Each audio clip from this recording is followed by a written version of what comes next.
Jacob Miller compró un pueblo abandonado convencido de que estaba vacío, pero descubrió a una familia escondida con un pasado peligroso. Años atrás, Tom Harper y su esposa desaparecieron tras la misteriosa desaparición de fondos de una organización benéfica, viviendo desde entonces en las sombras como si el pueblo fuera su refugio. Pero Jacob tenía un plan que podía transformar su secreto en una oportunidad para empezar de nuevo y recuperar la confianza perdida. Pero escuchen bien qué giro tan inesperado tuvo esta historia, y cómo, al final, la justicia logró imponerse. Jacob Miller, un ranchero de mediana edad criado en la vasta frontera árida de Arizona, no era hombre de dejarse impresionar fácilmente. Había pasado la mayor parte de su vida enfrentando sequías, reparando cercos destrozados por el viento y cuidando su ganado bajo un sol que parecía querer partir la tierra en dos. Pero aquella tarde, sentado frente a su viejo escritorio de madera, revisando anuncios de propiedades rurales, algo atrapó su atención como un lazo lanzado con precisión. El aviso era tan breve que casi lo pasó por alto. Se vende pueblo fantasma. Precio: $100. No había foto atractiva. Solo una imagen borrosa que mostraba una calle polvorienta flanqueada por fachadas desvencijadas. En cualquier otro momento, Jacob lo habría ignorado, pensando que se trataba de una trampa o un mal chiste. Sin embargo, algo en la simpleza del texto y el precio irrisorio le hizo detenerse. Al investigar, descubrió que se trataba de un antiguo asentamiento fronterizo, fundado más de un siglo atrás durante el auge minero, y abandonado cuando la última veta de plata se agotó. En los registros figuraban apenas una docena de construcciones. Un salón con pintura desconchada y un cartel que apenas se sostenía por un clavo oxidado. Una oficina de correos con ventanas cubiertas de polvo. Un almacén general cuyo techo estaba hundido por el peso de los años. Y algunas casas de madera que resistían como viejos soldados, inclinadas pero en pie. Para Jacob, aquello no era solo una oportunidad de inversión, sino un proyecto de vida. Desde joven había soñado con un lugar propio, alejado de las carreteras principales, donde pudiera criar caballos y, con el tiempo, recibir visitantes que quisieran respirar el aire seco y limpio del oeste verdadero. El precio, tan simbólico, lo convenció de inmediato. No necesito pensarlo demasiado. Firmó los papeles y en cuestión de días la propiedad era suya. La primera noche que pasó en el pueblo, el silencio lo envolvió como una manta pesada. No había grillos, ni motores, ni siquiera el lejano ululá de un coyote, solo el crujido de la madera bajo sus botas y el susurro seco del viento moviendo alguna puerta mal cerrada. El aire olía a polvo viejo, a madera reseca por el sol y a historias olvidadas.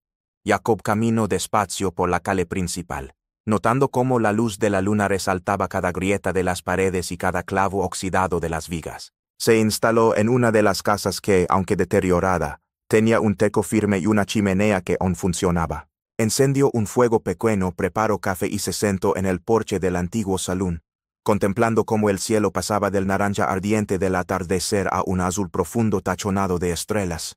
Todo parecía quieto, detenido en una especie de paz absoluta, hasta que lo vio. Hacia el extremo más apartado del pueblo, donde comenzaba la línea de álamos que marcaba el límite con el desierto abierto, una ventana mostraba un leve resplandor. La luz estaba detrás de una cortina cerrada, en una casa que, según el registro, debía llevar décadas vacía. Jacob frunció el ceño, intentando discernir si era un reflejo de la luna o un destello fortuito. Pero entonces la luz parpadeó una vez, luego otra, como si alguien la encendiera y apagara de forma deliberada. El pulso se le aceleró. No había visto rastro de personas al llegar, ni huellas recientes en el polvo. Sin embargo, aquella señal silenciosa sugería que no estaba tan solo como creía.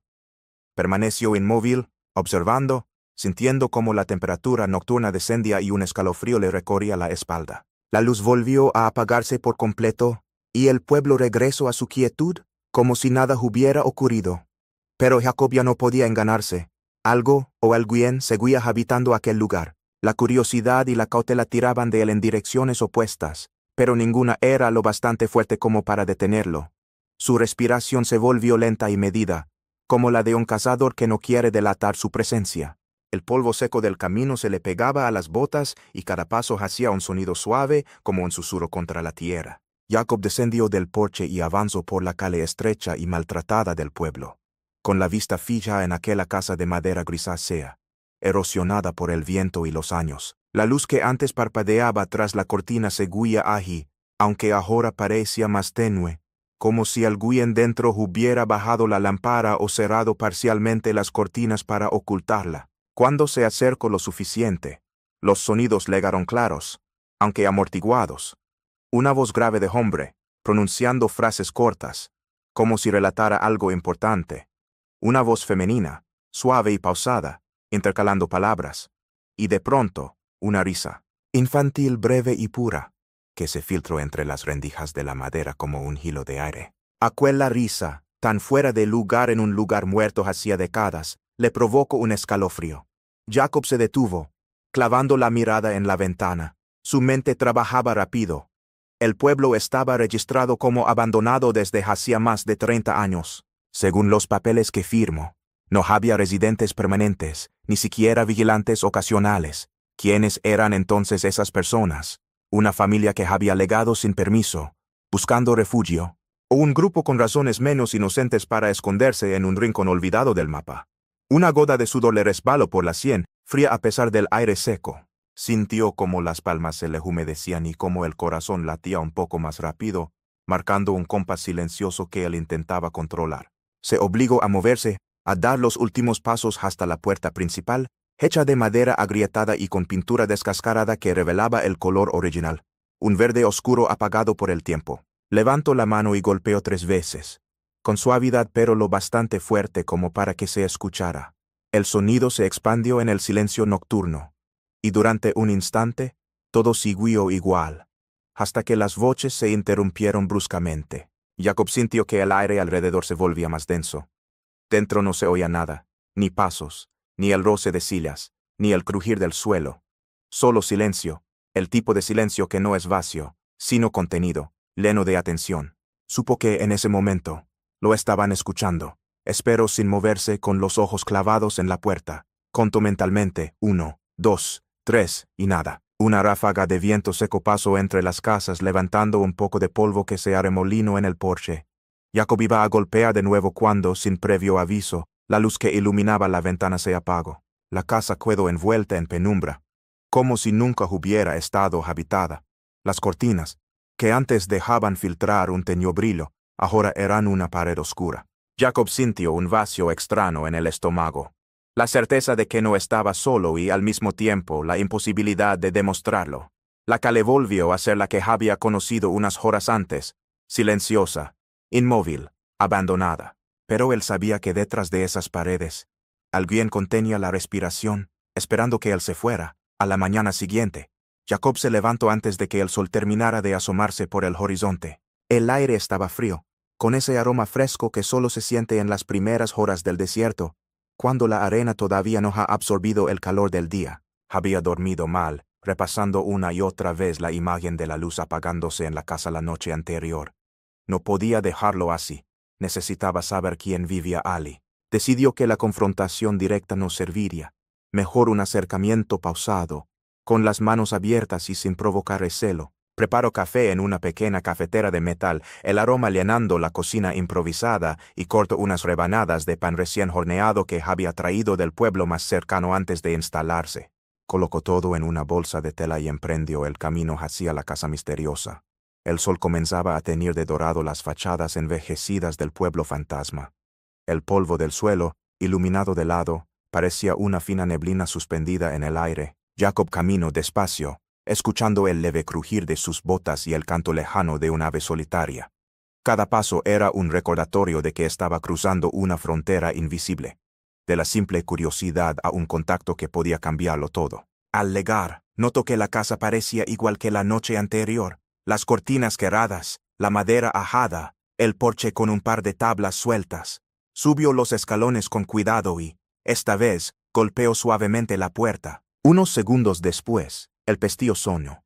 La puerta se abrió lo justo para mostrar a un hombre alto y delgado, con el cabello castaño revuelto y unos ojos que hablaban de muchas noches sin dormir. «Buenos días», saludó Jacob, levantando la bolsa. «Pensé que podrían querer un poco de pan y café caliente». El hombre lo miró en silencio durante un instante, como evaluando cada palabra y cada gesto. Finalmente abrió la puerta un poco más y habló con voz baja pero firme. Tom Harper. Vivo aquí con mi esposa y nuestros 3 hijos. Jacob observó que su tono no era desafiante, pero sí marcado por una cautela natural, como si cada frase estuviera cuidadosamente medida. Tom añadió mirando de reojo hacia la calle. No molestamos a nadie, solo nos mantenemos lejos de las carreteras. En ese momento, Jacob sintió algo difícil de describir, una mezcla de alivio por haber puesto rostro a los habitantes ocultos y una oleada de inquietud. Había en esos ojos un cansancio profundo, pero también una sombra de algo más, algo que no se decía en voz alta. Entre la empatía y la desconfianza, en su interior empezaba a formarse una pregunta silenciosa. ¿Qué historia escondían los Harper para vivir en un lugar que todos creían muerto? Jacob apoyó el hombro contra el marco de la puerta, manteniendo un tono cordial pero firme mientras formulaba la pregunta que le rondaba desde la noche anterior. ¿Y quién les dio permiso para vivir aquí?, dijo, midiendo las palabras para que no sonaran a acusación directa. Por un momento, Tom no respondió. Sus labios se entreabrieron como si estuviera a punto de hablar, pero enseguida bajó la mirada, fijándola en un punto indeterminado del suelo. Ese silencio, breve pero denso, fue suficiente para que Jacob notara un cambio en la atmósfera. En ese instante, una figura apareció detrás de Tom. Una mujer de cabello recogido, con un vestido sencillo y manos tensas sujetando el marco de la puerta. Sus ojos claros y penetrantes se posaron en Jacob como si evaluaran cada movimiento. Era Emily, la esposa de Tom. La dulzura que cabría esperar en un saludo inicial no estaba allí, en cambio. Había una mezcla de alerta y preocupación, como la de alguien que ha aprendido a detectar peligro incluso en los gestos más pequeños. Tom respiró hondo y sus dedos jugaron nerviosos con el borde de la puerta. Finalmente levantó la vista y con voz más baja, casi un murmullo, comenzó a hablar. Vivimos aquí porque el antiguo dueño, un hombre mayor llamado Royce, nos dejó quedarnos. Hicimos un acuerdo con él hace muchos años. El pueblo sería nuestro mientras lo mantuviéramos en pie.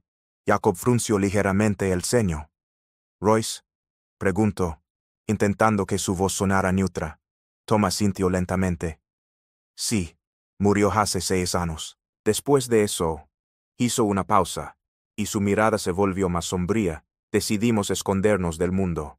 El susurro con el que pronunció esa última frase fue tan bajo que Jacob tuvo que inclinarse un poco para escucharlo. No había dramatismo en sus palabras, sino un peso silencioso, como si la decisión de apartarse hubiera sido tanto un acto de necesidad como de resignación.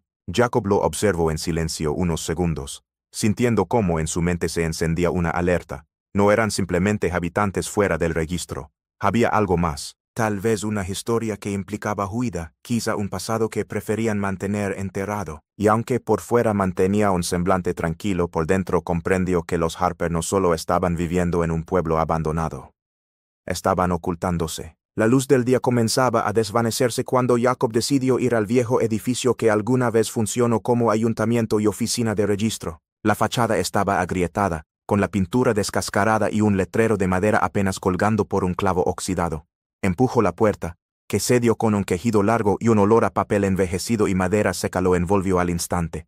Dentro, el silencio era tan absoluto que sus propios pasos parecían retumbar contra las paredes. Un escritorio cubierto de polvo y una hilera de archivadores metálicos ocupaban el fondo de la sala. Jacob pasó los dedos por encima de las tapas, dejando un surco limpio en la capa de polvo, hasta que encontró uno con una etiqueta casi ilegible. Registros de residentes y propiedades. Abrió el cajón y comenzó a revisar carpetas, todas frágiles y amarillentas. Los nombres escritos a mano en las solapas parecían de otro tiempo. Tardó varios minutos en dar con el que buscaba: Harper, Thomas y Emily. El expediente estaba más pesado que otros, repleto de papeles y recortes. Lo primero que vio fueron varias notificaciones de deuda, impuestos sobre la propiedad sin pagar desde hacía más de una década. Pero lo que realmente le detuvo fue un documento con un sello oficial y una fecha: 14 de mayo de 2011. Era una notificación de búsqueda emitida por las autoridades estatales. Jacob lo leyó 2 veces para asegurarse de entenderlo bien. Los Harper estaban vinculados a la desaparición de una suma considerable de dinero perteneciente a un fondo benéfico en Phoenix. Su respiración se volvió más lenta mientras pasaba la página y encontraba, doblado entre otros papeles, un recorte de periódico. El titular, impreso en letras grandes, lo golpeó de inmediato: Los Ángeles malditos del desierto. El artículo, amarillento por los años, mostraba una fotografía de mala calidad. Tom y Emily, más jóvenes, de pie junto a una furgoneta blanca, con la mirada tensa y un niño pequeño en brazos. Jacob se recostó en la silla, sosteniendo el recorte entre los dedos. Sintió que todo lo que había visto esa mañana, la cautela de Tom, la mirada alerta de Emily, el aislamiento extremo, encajaba de una manera inquietante. Frente a él no estaba simplemente una familia que había encontrado un refugio en un lugar olvidado. Eran personas que, al menos según esos documentos, habían huido de un pasado que todavía proyectaba una sombra larga. El archivo seguía abierto frente a él, como si quisiera mostrarle más, pero Jacob ya no estaba seguro de querer leer. La furia le golpeó con una intensidad seca, casi física, como si un puño invisible le hubiera alcanzado en el pecho. Jacob cerró de golpe la carpeta del archivo, levantando una nube de polvo que flotó en el aire inmóvil de la vieja oficina municipal. La hoja con el recorte de periódico quedó a la vista un instante, el titular gritándole a la memoria: Los ángeles malditos del desierto. Sintió que su mandíbula se tensaba hasta dolerle. Empujó la puerta y salió al exterior, tragando el aire frío de la noche en un intento inútil por enfriar su propia temperatura. El pueblo estaba en calma, sumido en ese silencio quebradizo que siempre le había parecido parte del encanto del lugar, pero que ahora sentía distinto, como si cada ventana cerrada y cada sombra proyectada por la luna guardaran un secreto. Cruzó la calle principal con pasos largos, su sombra adelantándose a él sobre la tierra seca. El polvo crujía bajo las suelas de sus botas, y a cada paso su determinación crecía. No estaba dispuesto a vivir en un lugar que escondía algo así. No iba a permitir que su sueño de reconstruir ese pueblo se convirtiera en un peso muerto por culpa de una historia que no le habían contado. Subió los escalones del porche de los Harper sin aminorar el paso. Golpeó la puerta con la fuerza suficiente para que el sonido resonara en la madera y se propagara hacia el interior. No hubo respuesta inmediata, pero escuchó un movimiento apresurado. Un crujir del suelo, un roce de tela y luego el sonido metálico de un cerrojo al girar. La puerta se abrió unos centímetros y apareció Tom.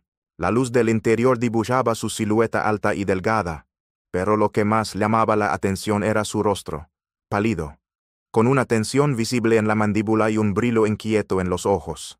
«Necesito que me digas la verdad», dijo Jacob, su voz firme, sin elevar el tono pero cargada de peso. «Toda la verdad». Y ahora, Tom tragó saliva, no respondió de inmediato. Miró por encima del hombro hacia el interior de la casa como si buscara confirmación en alguien invisible. Jacob mantuvo la mirada fija sin apartarse ni un milímetro. Finalmente Tom abrió la puerta un poco más. Sus hombros, sin embargo, seguían encorvados, como si llevara encima un peso invisible. «No fue para mí», empezó con un murmullo casi inaudible. «Ese dinero que dicen que robe, lo tomé sí, pero no para nosotros». Jacob no se movió, aunque sentía que su respiración se volvía más profunda, anticipando lo que estaba por escuchar. «Mi hija».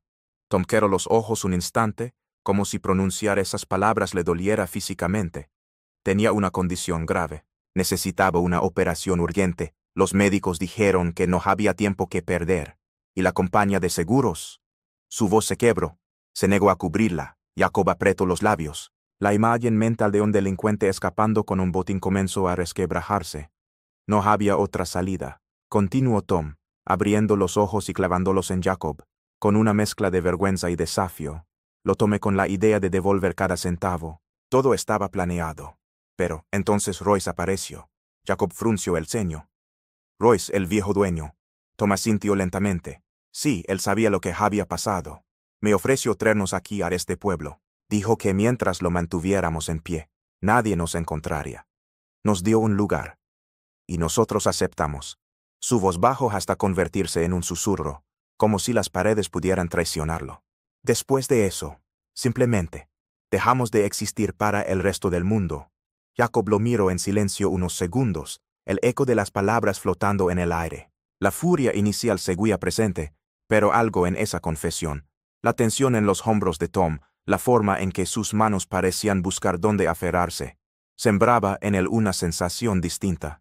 Comprendía el engaño, sí, pero también el impulso desesperado de un padre que había visto a su hija al borde de la pérdida. En ese momento, Jacob no estaba seguro de qué le enfurecía más: que le hubieran ocultado la verdad, o que esa verdad no fuera tan simple como él quería creer. Mientras Tom hablaba, Jacob notó cómo algo cambiaba dentro de él. No fue un giro brusco, sino más bien una transición lenta, como el cielo que pasa del gris a un tono dorado al final de la tarde.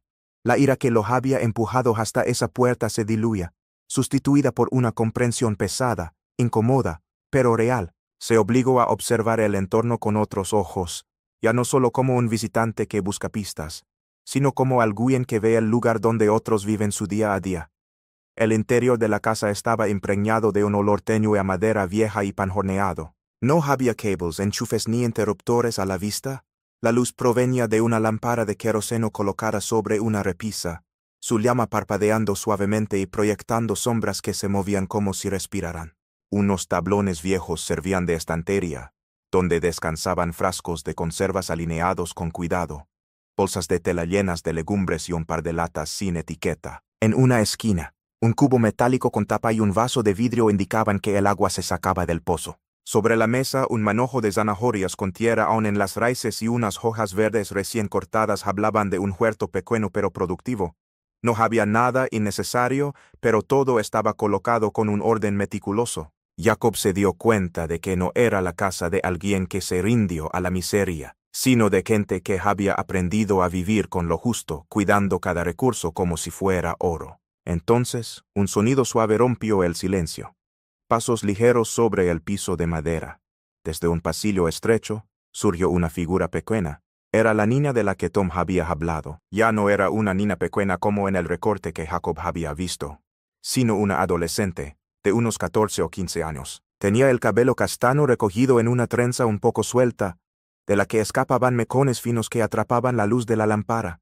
Llevaba un vestido sencillo de algodón, con un remiendo en la falda, y abrazaba contra el pecho una muñeca de trapo. La tela de la muñeca estaba gastada y descolorida, y en el brazo se notaba una costura reciente, hecha con hilo de un color distinto, como si alguien en la casa se hubiera preocupado de mantenerla viva, igual que a todo lo demás. La chica se detuvo a un par de pasos de Jacob, mirándolo con unos ojos claros, grandes, que parecían estudiar su rostro antes de hablar. No había timidez extrema, pero sí una calma atenta, como la de alguien que no recibe visitas a menudo y quiere medir la situación. Mamá dice que ahora usted es nuestro vecino, dijo con una voz suave, pero lo suficientemente firme para llenar el espacio entre ambos. Jacob parpadeó, sorprendido por la naturalidad de sus palabras. En ellas no había ni un rastro de temor, tampoco el tipo de cautela que había visto en los ojos de Tom y Emily. Era una frase limpia, directa, cargada de una sencillez que contrastaba con todo lo que acababa de descubrir. Durante un instante, no supo qué responder. Se limitó a sostenerle la mirada. En aquellos ojos juveniles no había el peso del pasado ni el eco de viejas culpas, sino algo distinto, una chispa de esperanza. La esperanza de que, con su legada, algo podría cambiar. Tal vez una conversación más, una ayuda en el huerto, o simplemente la certeza de que, a partir de ahora, no vivirían completamente aislados. Jacob sintió cómo esa chispa lo alcanzaba. Y en ese momento, entendió que ya no podía ver a los Harper solo como un problema oculto en los papeles de un archivo polvoriento. Eran una familia que, con sus aciertos y errores, había encontrado aquí un lugar para seguir adelante. Y ahora, de algún modo, él formaba parte de ese pequeño mundo. Jacob pasó gran parte de la noche en vela, sentado en el porche, escuchando el murmullo distante del viento moviendo las tablas sueltas de los tejados. Había repasado mentalmente cada detalle.